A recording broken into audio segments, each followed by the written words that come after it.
بسم اللہ الرحمن الرحیم۔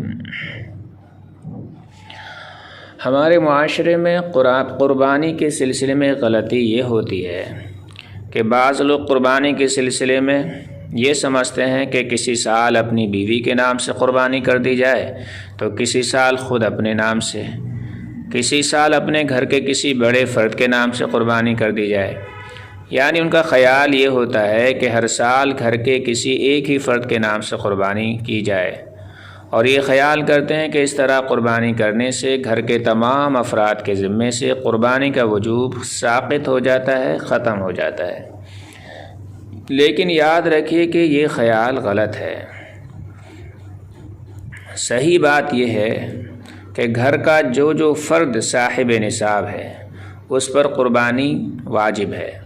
محض کسی ایک فرد کے نام سے قربانی کر دینے سے تمام گھر والوں کا واجب ادا نہیں ہوگا۔ لہذا گھر کے افراد کو دیکھا جائے گا کہ ان میں کتنے ایسے افراد ہیں جو صاحب نصاب ہیں۔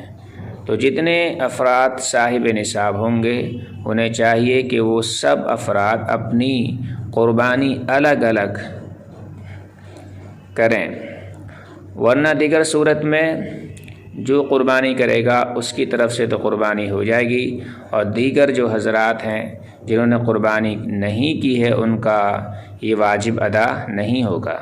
نبی کریم صلی اللہ علیہ وسلم نے ارشاد فرمایا، من وجد سعۃ فلیضحی، کہ جو شخص وسعت پائے یعنی مالدار ہو، غنی ہو، تو اسے قربانی کرنا چاہیے۔ تو اس حدیث میں صاف طور سے معلوم ہوتا ہے کہ جو غنی ہو، مالدار ہو، یعنی صاحب نصاب ہو، اسے اپنی الگ قربانی کرنی چاہیے۔